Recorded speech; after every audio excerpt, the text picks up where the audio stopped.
It's been a long time since we did an After Dog, hasn't it, ladies and gentlemen? Welcome to APDCAD, Autobot Decepticast After Dog. This is your host, Ryan, Sexy Jet, and I'm breaking down all the moves, and here we go with the sexy... Oh no, they're coming! Megatron must be stopped, no matter the cost.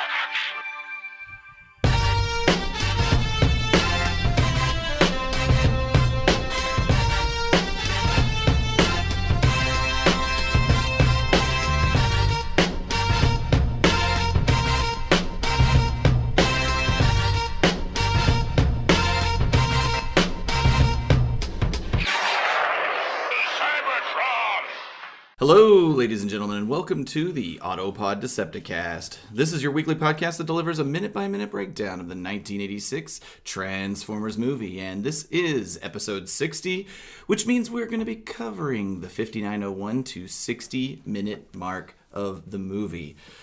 This is your host speaking. My name is Aaron, and joining me, as always, are the up, up, down, down, and left, right to my BA start. Gentlemen, introduce yourselves. Well, I'm Konami Ryan. And I'm Contra Caleb. That works better with your Caleb name. would have been better. You could have been like Rygar. Does that code work on Rygar? I don't know. Oh, I get it. I see. It only can be... It's the Konami code. It's in the you name. You can only have a name that's tied to the Konami code. Let's talk about it. Gradius, was that one that used it? I believe it is, yeah. You get all weapons, I think. So the Konami company put that code into a lot of their games, specifically their Contra being the big one. That was the big one. Gradius Life Force, Which, yeah, was a sequel to Gradius. that's all I know. You were little ships inside of a... And I it know is it works a lot more. featured in the movie Wreck-It Ralph. Oh, is it really? Yeah, whenever King Candy accesses like the matrix of the code, he has to enter that on a NES controller, if I'm not mistaken. Other games that start with R for you. You could be Road Fighter Ryan. Ugh. You could be Rush in Attack. Yes. I have that game. I love that game. I think that game used the Konami code. Does it? Yeah. There we It's go. a Konami game. We did it. If it does, I've never used it on Russian Attack because that's not the easiest game. Gradius series, the Contra series, apparently some of the Castlevania series can use it. Teenage Mutant Ninja Turtles series, Dance Dance Revolution, the Metal Gear series. Metal Gear. And that code would commonly give you a similar thing, or No, vary from It would game be to varied game. sometimes, yeah. Obviously, the most famous being in Contra, where you get 30 men. Yeah. Right.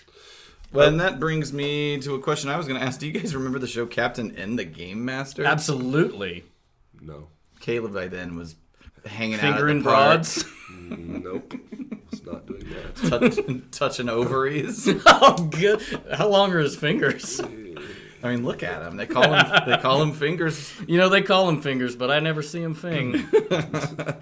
So, Captain and the Game Master, or Caleb, was a game in which I'm trying to remember the main character. A cartoon show. It was a cartoon on Saturday mornings.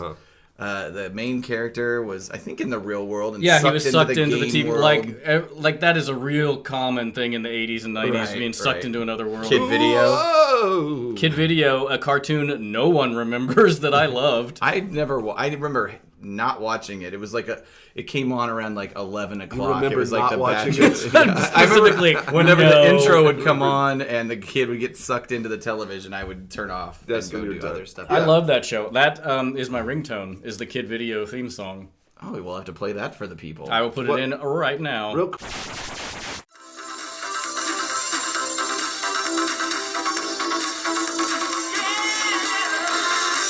It's getting me going, it's keeping me moving on my system.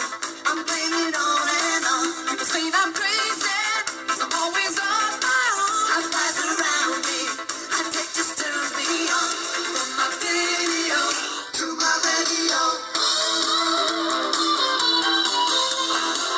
It's giving me rocking, it's getting me moving on. From my video to my radio.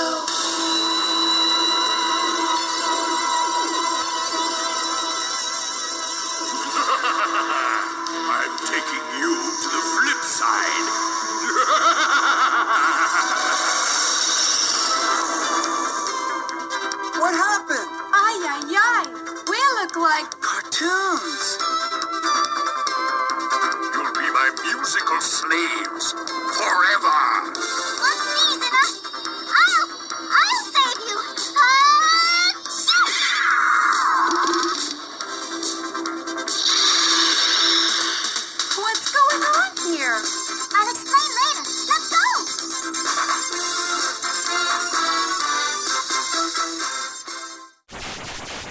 when I for Saturday morning cartoons, I always I had the TV guide, and I would Oh my god.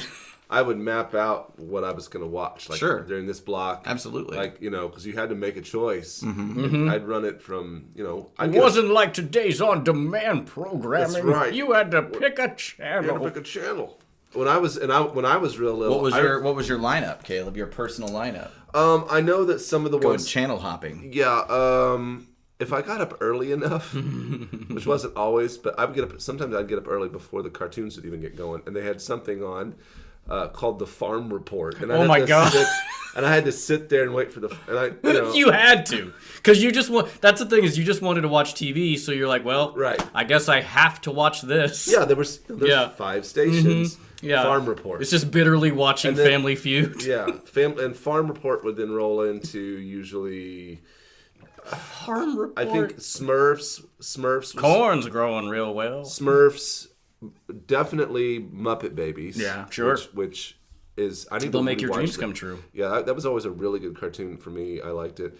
Garfield and Friends. Gummy Bears was real. I really liked Gummy Bears. Those are the big ones I can think of as far as Saturday morning cartoon. Right. Transformers and G.I. And Ninja Joe Turtles. and- That was all afternoon that was all shows. afternoon Well, programming. Transformers at first, I think, was a Saturday morning I don't show. I remember- remember watching it on Saturday morning. I don't ever remember that, but I do think that DuckTales and Woo. the airplane. Oh, the Tailspin. Those were definitely after. That was Disney Afternoon. Yes. So my memory might be wrong about Transformers being on Saturday morning, but I remember as a little kid, Hulk Hogan's Rock and Roll Wrestling. Yep. Yeah. And Pac-Man and Donkey Kong, I think. But I was so into Pac-Man and Donkey Kong as a really little kid for some reason. They had shows, but I don't remember that much about them. But then in the middling years, Muppet Babies for sure. Sure. Yeah. Garfield and Friends. How'd you guys feel about U.S. Acres? Oh, I liked it fine, I but watched it. then again, I watched at the time you're not really watching with a critical eye. You're just like, well, this is a cartoon that's on. Yeah, that's exactly right. This is my option. And then by whenever Soul Train comes on, cartoons are over. Right. Or American Bandstand. American Bandstand if also. you're in yeah. the Midwest. I don't know why I went Soul Train. Maybe maybe I'm just cooler than you guys. You probably are. But yeah, the most of those shows are the same. But Captain N was definitely one I watched. Oh, I love that show. It was one that I was totally into, and I read up a little bit about it. And it was created by a Nintendo staff member and magazine editor named Randy Studdard. He created and developed the concept. Nintendo later took the ideas and developed the cartoon series, neither crediting or compensating Whoa. its creator. Not cool, Nintendo. But essentially, Caleb, a kid gets sucked into a video game universe, and there's the N team and the villain team, and Kevin is the kid's name, and Princess Lana, who wasn't really a She was just made up. But they all hung out with Simon Belmont and Kid Who Icarus. is a fucking buffoon. Yeah, he's very conceited. He's very vain. Yeah, I've never even heard of And this. he had the main guy had an NES for a belt buckle, and Yeah. it had special powers, and he had a zapper. he could pause or jump really high or kind of. And Kid Icarus was on the team, and then on Mega Man was on the Yep. team, and then and Game Boy later. That's right. And Sorry. And here's the tie-in. Game Boy was voiced by none other than Frank Welker. Okay, we that's brought right. it back. I love that show. Yeah, and then the bad guys was Mother Brain was the leader, and then there was an Eggplant. Eggplant Wizard. Yeah, I can't remember anybody else. Oh, King Hippo. But Mother Brain was amazing because she talked like this. Oh God. Yeah, I mean it's racist for Ryan to do that voice, but It's not. It's an impression. It's like Thomas. and damn it, I am not going to do that voice. Everybody, this is Aaron speaking. Also, you're leaving out Dr. Wiley was also. One of the I main- forgot the about main that. Yeah, villains of the show. it's funny. I've been posting my 1980s mural that I did. Yeah, on Twitter and stuff. It's also on DeviantArt, but I've been posting segments of that, which I don't know how to put a 12-foot post. I've been playing with I wish there was a way. Yeah, to do a video of scrolling across it. I don't know how to do it. It's 12 feet long, but it's only 8.5 inches tall. So I've been posting the bits of that, but Captain N is on there. Muppet Babies are on there. Garfield's on there. Yeah, Smurfs? all that Smurfs. Absolutely. I think Smurfs everything. were in the first one, the first panel. Well, I just posted number 2 yesterday. I did not love the Smurfs, and I didn't really love most of the Disney shows like Gummy Bears and. Oh, I liked Gummy Bears. I liked Gummy Bears a lot. Yeah. Magic Potions. I think Muppet Babies was my favorite, just because. Yeah, it was good. Yeah, I mean that. They did some cool stuff. There was some cool Star Wars episodes of that. They dug deep for archival material. Like they would bring in. Yeah, they would use scanned images a lot. Yeah. They would use like textures and things like that. That they had the animated world, but they would also have like an actual scanned painting of like the Mona Lisa or something, and then somehow interact with it and go into a new world. Like they weren't afraid to bring non-hand drawn animated elements. into it. I think someone had to be really busy, like digging up that stuff. I guess obviously the studio that owned that could get access to Star Wars and other aspects. I'm sure anything can be licensed out to a degree. Yeah, they must have had. I'm sure Henson and George Lucas were contemporaries. That's a good point. Henson had some pull. he wouldn't know punk ass. No. So before we get into it, favorite 8-bit or 16-bit games? Holy era? shit. Top one. I mean, Castlevania is way up there. You guys obviously know my favorite Nintendo game. F-Zero? That's Super Super Nintendo. NES. Oh, That's okay. Super NES. Favorite Nintendo game? Ryan made a shirt about it. Oh, Romance of the Three Kingdoms. Oh, Original yeah. I'll Romance put up of a the Three picture of the Kingdoms. shirt I made for you. Yeah, and it is. It's all math. It's that game. It's my favorite. For some reason, I love that game. I remember when we Romance of- played that, the one time we played that recently, well, it was probably you own a it year now. and a half ago, but yeah, I do own it on NES. But Aaron and Caleb were playing it, and Caleb got so mad because Aaron was a little drunk and like telling him how to play, and he's like, I know how to play this game. Yeah, it's like giving me advice. I'm like, you gotta feed rice to your people, or your troops are gonna die. There's a monsoon coming, man. Yeah, something really happened where I was like, I'm done playing this tonight. Well, I also kept falling asleep while playing it. So when it was my turn, I think I would just hit the B button or what until my turn was over. I quit caring because I was so sleepy. It's a very boring game. I love it. It's not boring. It's fun. What about yours, Aaron? Oh gosh. I posed the question. I should have thought. Yeah, I about mean, it. I would say for me, Castlevania has a high replayability. It's really hard. I have been going through and trying to beat Ghosts and Goblins, and it is so fucking hard. I cannot. That's the one game I've never beat, and it is so hard. And it's. You still haven't beat it. No.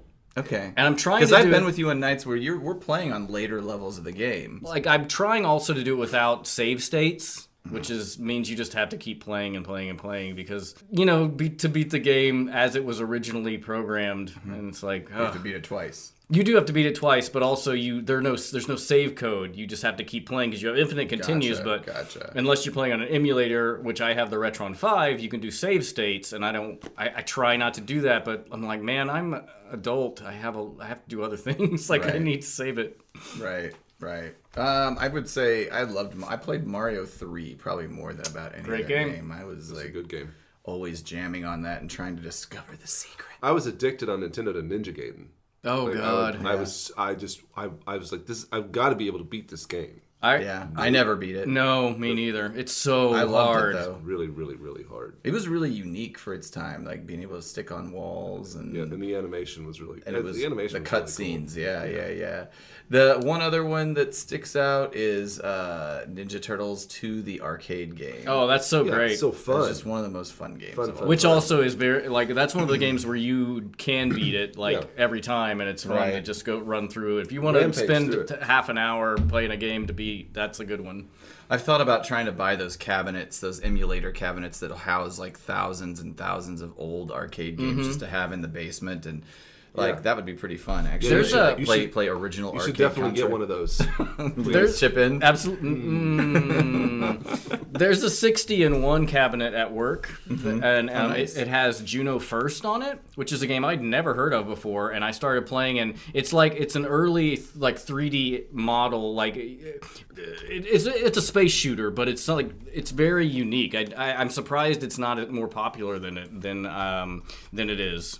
Oh, is it It's a Konami? Konami. It's a Konami game. And like, you have a that's radar pretty cool. screen at the top that tells you when the enemies are coming down. So that's a radar screen to Yeah, tell you. it tells you where they're coming down. Interesting. So yeah, you are almost playing on a vectorized plane, but it's still a bitmappy game. Yeah, it's not a vector game, but it emulates that kind of style. It's And the very enemies- satisfying sound effects. Oh yeah, and the enemies evolve. Like the longer they exist, the harder they get into harder and harder stages of themselves. Anyway, We should go back to 1984. Yeah. Yeah. There's an I haven't arcade been in there in a while. town They've called, expanded quite a bit. called 1984 that has mostly 80s and 90s cabinets, and yeah, it is great. Like we went there on a work like excursion kind of thing recently, and I got kind of like into playing Tempest, which is a very satisfying vector game. I don't know. Is that the one with the skull face guy that appears out of No, nowhere? that is I can't remember the name. You're thinking of the one where it's like run, coward. Yeah. No, I hate that Shatterstar. game. Or, Oh, no, okay. Shatterstar is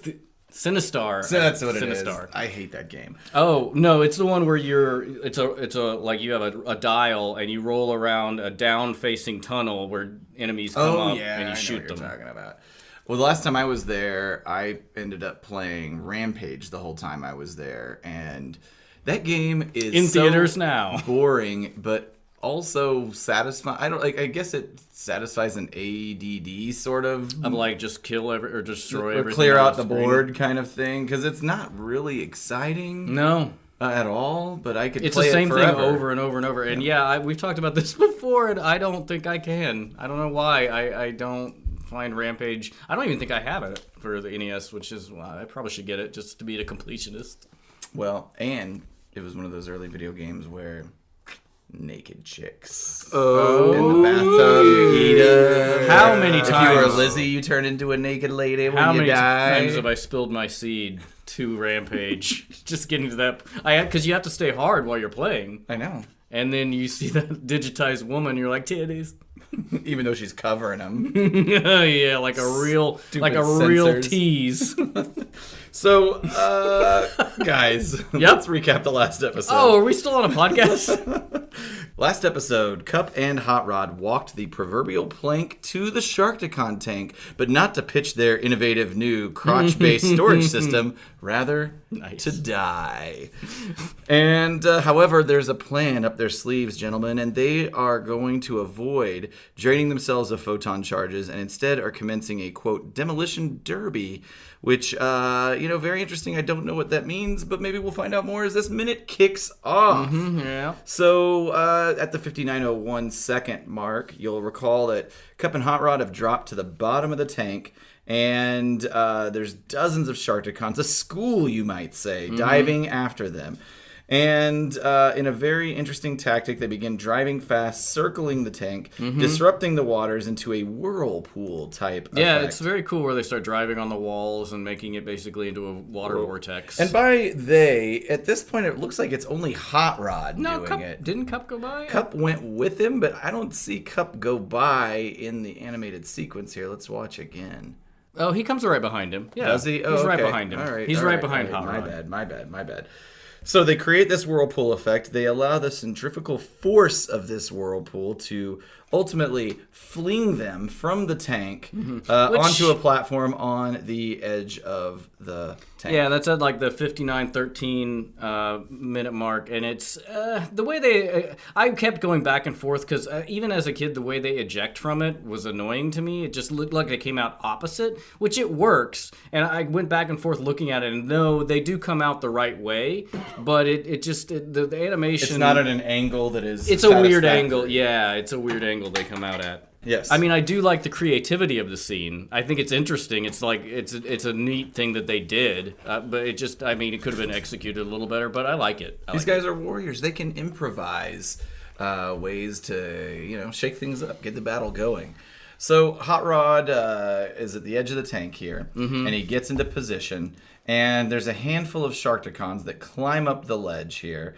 And Hot Rod just drives and plows right into them. And that gets into what I feel like is a weird error here. Yeah, I thought you were probably going to focus on this. Which, no, I thought it too. Like meaningless Can I guess animation it? errors. Can I Yeah, guess sure. it? Yeah. Is it an animation? It's an animation error. Or just, I'd say it's more continuity. all right. So there's all of a sudden there's not a tank there anymore. Right. He's driving at a wall. Okay. Yeah. Yeah. Instead. Because I thought the same thing, and I kind of gave it pass because I'm like, well, maybe he turned a little bit and just drove through them that way. Or maybe But- we're to assume that's a hit on a different grouping of Sharkticons. Like Yeah. they just He kinda, popped those guys, and it's like on to the next They one. just kind of moved on to But this you're one. right, it's distracting. It distracted me. Even as a kid, that distracted me. I was like, well, shouldn't he have just driven into the tank? Yeah, exactly. So Hot Rod continues to blast into some Sharkticons here, and Kup joins in on the action. And this is like, yeah, this is the part where like also the song starts going, I want it so bad I can't taste it, which I really like that part where it kicks into that. And then one of my favorite parts in this minute where it's just about to get to, it's like where they transform and flip around. I love that part. Yeah. Do you ever wish for even a second that they'd used bowling alley sounds during this scene? I do not. I do. Thanks, Caleb. I'm not gonna give it to you. Hot Rod, eventually we get into a position where he drives straight at the camera, and they knock another dozen or so Sharkies. By the way, I'm calling Sharkticons Sharkies for I the hate it. duration of Don't like that. So Kup finishes off those left standing. They regroup and flip into robot mode. Hot Rod, haha, didn't even bend a fender. So we finally see some of the benefits of transforming in this scene, by the way. We get some car action. There aren't really, I can't think, are there any other vehicular action parts of the movie? I guess you could call him crunching the head of the kickback vehicular action. But Doesn't he transform later on in the movie and drive out of Unicron's eye? Yeah, that was the other one I was thinking of. They guess do. so. I have a lot to say about that when we get there, by the way. But yeah, That would be considered. I mean, they get to look out mountain fast. yeah. it just feels like transforming doesn't have much to do with anything in this movie. It's just some might call it a gimmick. Like to sell toys. So, So awesome toys. You're saying that transforming in this movie doesn't have much to do with it. Yeah, it really doesn't. Well, did it in the show though? I don't know. I'm having like an This is an existential crisis about Transformers. Oh God! Oh my God! What's the fucking point? Like, why are we even alive? So I'll note that since I've been kind of following on it, that Hot Rod's transformation sequences have been getting less and less impressive, and this one doesn't seem really remarkable either, other than the flip thing that he does. I do love the flip. They both do the flip, but he's also kind of obscured by the Sharkies, Sure. so it's kind of hard to tell exactly what's going on there. So Kup smiles, but then he realizes they're not out of trouble yet. Not by any means, and he points to a marching Sharky, and it's distracting. He's going to try to get that in as much as possible. I don't understand this hill. and he says, this is after Hot Rod says, yeah, didn't even bend a fender, and Kup says, yeah, but there's a lot more of those can-digging, grill-cracking things. Which in a What's he say? what is it, Aaron? Can-digging, grill-cracking. I don't understand can digging. Can digging. Maybe that's a robot filth Fucking term. a can. Like, can digging. Like, and here we are at 59:39, where this is almost like an emulation of Kup pointing at Hot Rod to get back to the city. You know, right, yeah. He loves to point at the camera. yeah, which is also what I did on our poster. I emulated true, that pose. Iconic Kup motion. So, in what's actually a cool sequence of events, a Sharkticon approaches the camera and jumps at Kup. They wrestle a bit, and Hot Rod shoots it in the face with his exhaust arm blaster. Whoa. Kup lifts it. I'm sorry, we just paused at 59:44. Look at Cup's face. It's quite insane. He looks like that painting, The Scream. Hey, he's got quite a yell face going on there. So Kup That's lifts Cup's O face. He lifts the Sharkticon over his head and tears off its fucking tail. It's pretty awesome. And then just throws the Sharkticon to the side. I had never noticed before this that Hot Rod actually shot the Sharky. Yep. And when its face turns towards the camera, you can see the blaster scar. Let me see if I can do a little. So you can kind of see That's the right little... there, a little smudgy. Yeah. Oh, yeah. Awesome sequence, which leads into another Sharky lunging at Kup, grabs his arm like a vicious attack dog. Hot Rod takes another blast at that creature, which singes its side, and Kup just casually tosses that creature away. So, great action. The drawings are a little lackluster. But what do you want? They got a lot of moving around to do, so you can't get too detailed. There's a lot of things going on with all the Sharkticons in there and everything. So yeah, it's gonna suffer a little bit. Some things have gotta, be Something's got to sacrificed. give. Yeah. So a horde of Sharkies approach. Hot Rod muses, "We can't hold out forever, but we can give them one humongous repair bill." And so he shoots at some Sharkies while Kup runs at the screen, whirling the tail like a mace. Mm-hmm. And I do love that sequence. Yeah, I think that awesome. sequence is animated pretty incredibly there. And we see Kup charge right into a group of Sharkticons. He smashes one. Charge into a group of what? Oh, well, I actually wrote Sharkies here. There you go. I wrote it. Sorry. We see Kup charge right into a group of Sharkies. He smashes one right down to the ground. A second jumps at him. He takes the tail mace right to the side of the face, forcing its eye sockets out of its head. And at that point, we transition to Hot Rod, who steps back, rears back, and punches a Sharky square in the mouth. The Sharky drops. And that's where the minute ends, yeah. right. Which is unfortunate because I love that. It's a weird cut because I guess we're gonna have to get into the next minute. But that's that's my favorite part of this.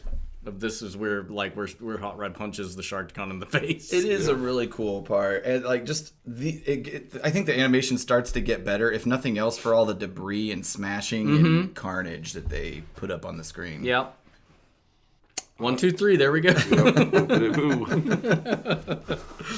Have we talked about Sharkticons in any other iteration of this show? I'm trying to remember. Almost everyone. But I mean, like historical type stuff. Oh, I don't know. I don't think so. Well, I don't have anything. Oh, then why did you bring it up? I think we were. My notes indicate that I started to go down a path of Sharkticon research, but I did not complete. Great. I think we had a discussion about them as compared to the Alicons. I think we talked more about the Alicons at one point. Yeah, the Alicons, which can speak, the Sharkticons, to all available information, cannot talk and are very much simpler. Are the Sharkticons? Do they transform, or they just look like that? They all the time? transform. Yeah, we'll see that. They become big fat guys. So, well, then I guess with that, does transforming even matter? I don't know. It doesn't. Apparently not. Good lord. Well, why don't we get into the Deviations. In my version of the story, I don't think the Sharkticon was ever meant, the Sharkticon pit was ever meant to have liquid water in it, or liquid energon or whatever. Right. When Kup and Hot Rod drop from the plank, it seems they land on dry land, weapons drawn, and then they decide to do the demolition derby thing, but they just transform and immediately start slamming into Sharkticon. So there's no whirlpool escape scene. There is mention of a wave of larger, more powerful Sharkticons appearing after they've done some smashing that eventually appear and overrun and overpower them. Oh, they get overpowered. Yeah. Interesting. That makes more sense. The Sharkticons would have some water to swim around in. Yeah. Whereas Also, their name is Sharkticons. I still think they should have been called Piranhacons. Yeah. It could have worked. I like it better. They are like Let's write to Ron They look Friedman more like piranhas. and be like, "You dumb." You're dumb. Here's my critiques on your script that we're talking about on a podcast. For fucking, 90 hours. Yeah. It sounded so resigned right there. We're on the home stretch, fellas. Both of you. We're just going to close this one out. Guys, we just hit the 1 hour mark. Yep. Right here at the end of this episode. Congratulations. So Ryan, what do you got going on? Okay, well, basically, if you remember on the last episode, we were Hot Rod and Kup had the stun sticks because it's more of a gladiatorial situation, and Hot Rod had launched himself up to the lead Quintesson and pinned him against the wall with this stun stick. And the lead Quintesson said, "You cannot escape." And Hot Rod said, "Maybe not, but neither can you." And that's where we pick up another angle, Kup on the arena floor. He stands with the back against the tower and holds a stun stick out menacingly as a phalanx of Sharkticons confront him. And Kup says, "Well, lad, what now?" And Hot Rod maintains a hold on the Quintesson, furrows his brow, and says, "I don't know, but I'm open to any reasonable suggestion, and I'm talking anything." And then basically the Quintesson rotates its face to a smiling expression and laughs in a very ugly manner. And that's it.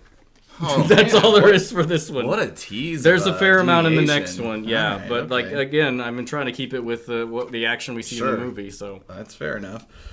Well, how do you guys feel about the... Okay, we can... I'm the ghost of the iconic moment. I'll just go first. In a bridge to the next... I'll just go first. In a bridge to the next minute, Hot Rod punching that Sharkticon in the face, as we know there's going to be a good payoff. I've been using that word a lot lately. Like that's what Everything's paying off. That's what I say when I come. I'm like, pay off. That's what the sex worker says to you. Yeah, and then there's a sound of a slot machine paying out. 7, 7, 7. She's like, "You wish, buddy." 7, more like a 2. That's her rating. Anyway, I was thinking inches. oh, This is all I have a gotta go. small dick.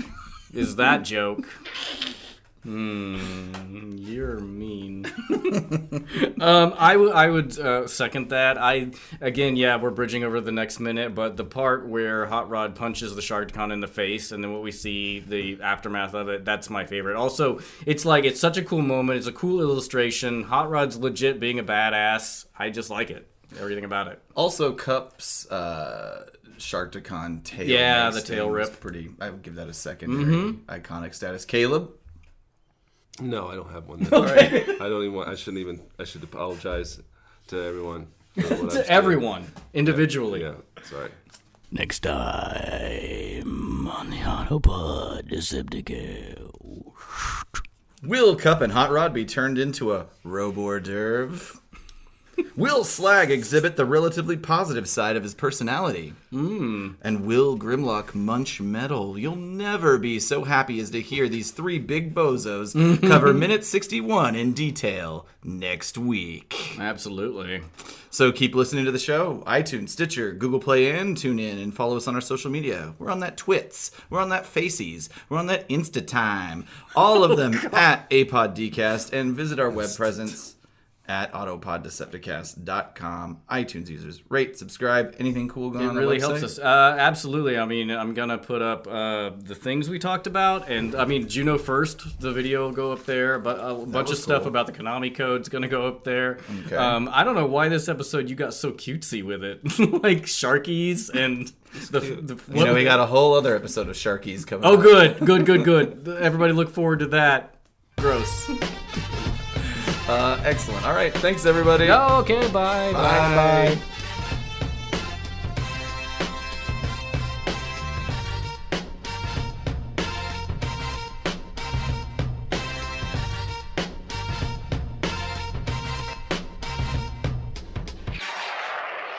Cybertron! Which did he? I can't remember if I told you I think I did, but that I bought an Atari 2600. Do you already have the capability of playing Atari games even before you bought the Atari system? I mean, you can play them on emulators, but I never had. For some reason, I don't really like emulators. I like to have the physical game. I understand. And it was, a questionably financial decision. It was only like $100 to get the not bad. 2600. It's the 4-switcher, not the heavy 6er, but the 2600, and then I got like 10 games with it. And then I bought like 5 or 6 other games, which, I sent you guys pictures of playing Yar's Revenge, which fucking I need to come over and play some Atari. holds up. It is Yar's awesome. Revenge. Like, and also like playing Combat, like West and I played Combat. That is a fun It game. is super fun. Like, we played it for like 2 hours. Yeah. It is ridiculously fun. And I love the tank levels, but I think my favorite was always the 3 airplane Against versus the one one. giant airplane level. yeah. It's pretty ridiculous. Oh man. Like, it is fun to just... The Atari games are fun because if you're like, you want to kill 5 to 10 minutes, just pop in one of those cartridges and play the game, and you're like, that was satisfying. I loved bowling on Atari. Do you have I don't think bowling I by have. any No, I chance? don't have that. It's so bare bones. I don't think I've It's ever even played that. It's awesome. Like, it's basically 10 dots on one side of the screen, a stick man, of course, on the other side, and you throw a little square at those dots. And you can position your player before you do the throw, and then after you throw, you do have some limited control over the curvature of the ball. But I could play that thing forever. It was so fun. I do have our E.T., Hey, Clive, which is good. That makes you a true collector. frustrating and terrible, but not What as was- bad as everybody says. What was that game where? Yeah, I'm trying to remember. Maybe you were UFOs or something, but you're flying around. You're shooting like everything you can. But helium balloons. I remember. This is a game that you and I would play at your mom's house when we were kids. It was Not Moon Patrol, because that's one. not Moon That's Patrol. one I still need. No, to this get, one was but- nuts. Like, it was crazy. Like, there were always enemies all over the screen. Like, it got hard eventually. And among the things you had to shoot up were hot air balloons. I do remember It was that. I don't know what game that is. Oh well. Well, I'll tack this on as one of the things that you hate, and maybe one of our listeners will tell us what game that is. I don't know if I did an adequate job of describing It's it. your UFOs. I don't and know. your There's shooting. something you're shooting, and actually, I believe it's a shooter.